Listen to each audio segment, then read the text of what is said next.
20 anos. Esse é o tempo que passou desde uma descoberta importante no cemitério de Perus, em São Paulo.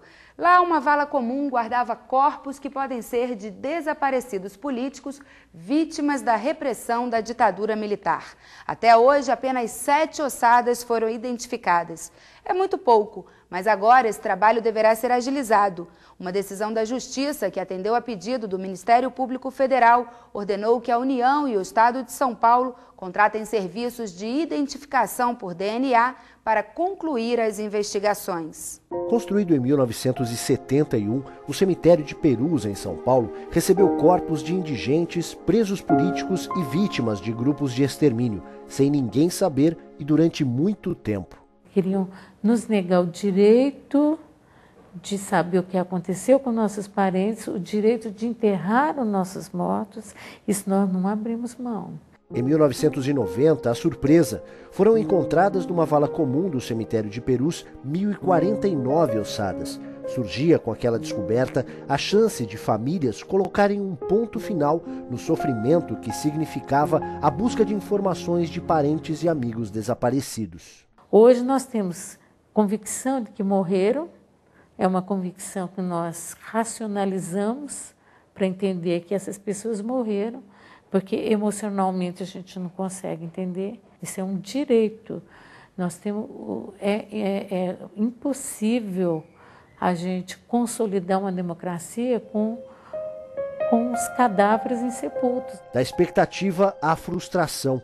Passados 20 anos, apenas 7 ossadas foram identificadas. Isso não representa nenhum por cento do material encontrado. O que nós verificamos foi uma lentidão terrível nesses trabalhos, uma lentidão injustificável, mesmo que se trate de um trabalho muito difícil, ele não foi executado a contento, ele foi executado de uma maneira totalmente displicente e hoje não há mais qualquer equipe de peritos trabalhando em cima dessas ossadas. Logo após a localização, as ossadas foram levadas para a Universidade de Campinas.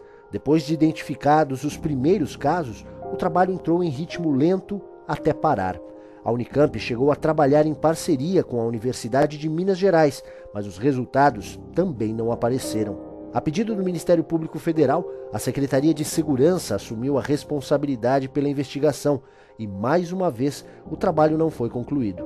Restou ao MPF recorrer à Justiça, que determinou que a União e o Estado de São Paulo identifiquem as ossadas por meio de exames de DNA. É uma decisão muito bem fundamentada, porque ela só foi determinada quando se verificou que todas as outras iniciativas foram infrutíferas.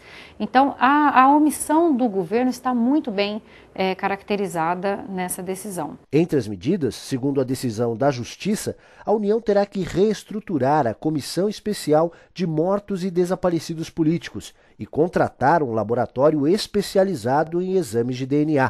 Caberá ao Estado definir a equipe de legistas do Instituto Médico Legal que vai participar dos trabalhos de forma exclusiva. Desde que foram trazidas de Campinas a São Paulo, as 1.049 ossadas ficaram guardadas no cemitério do Araçá, onde estão até hoje.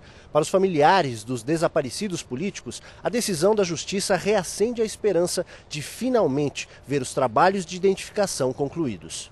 Isso é um grande avanço. E o Estado brasileiro tem por obrigação esclarecer os fatos ocorridos durante a ditadura militar e localizar os restos mortais dos desaparecidos políticos.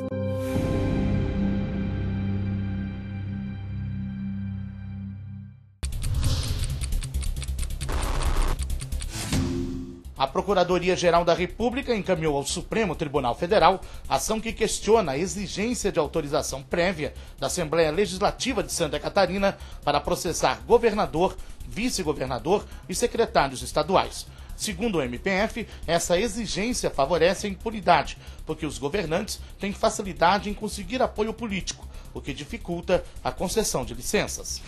Em Brasília, uma ação do MPF questiona 2 contratos de exclusividade firmados pela Câmara dos Deputados com o Banco do Brasil e com a Caixa Econômica Federal para a concessão de crédito consignado aos servidores da Casa. O Ministério Público pede o fim da cláusula de exclusividade e alega que esses contratos ferem o princípio da concorrência e da defesa do consumidor. No Rio de Janeiro, o MPF conseguiu, junto ao Tribunal Regional Federal da 2ª Região, suspender decisão de primeira instância que autorizava a continuidade do concurso da Polícia Rodoviária Federal. A paralisação do processo de seleção foi solicitada pelo Ministério Público com base em denúncias de supostas irregularidades. 27 candidatos chegaram a ser eliminados por suspeitas de fraude. A Corregedoria do Conselho Nacional do Ministério Público voltou ao estado do Piauí. O objetivo da visita foi checar se o MPF e o MP do estado estão adotando as medidas indicadas pelo órgão para corrigir as irregularidades identificadas no ano passado. A viagem incluiu também inspeções em Alagoas. As vistorias realizadas pelo Conselho Nacional do Ministério Público têm como objetivo verificar possíveis irregularidades e também detectar práticas inovadoras que podem colaborar com o funcionamento de toda a instituição. No Piauí, a primeira visita foi em setembro do ano passado. Na época, foram identificados problemas no Ministério Público Federal e no MP do Estado. O retorno, no final de fevereiro, serviu para checar se as medidas indicadas pelo Conselho tinham sido adotadas. Nós já encontramos uma estrutura administrativa completamente diferenciada. Alguns avanços já ocorreram, especialmente na estruturação de órgãos de controle, no enfrentamento de um grande problema que era a distribuição das atribuições das promotorias de justiça, que contou com amplo apoio dos promotores e do Colégio de Procuradores. Ao todo, foram identificadas no MP do Estado 180 irregularidades. Entre elas, a contratação irregular de servidores e o pagamento de salários acima do teto permitido. Vários funcionários foram exonerados, cargos comissionados, e nós estamos chamando a todo momento funcionários concursados. Com relação ao MPF, foram encontrados problemas na tramitação de inquéritos civis públicos,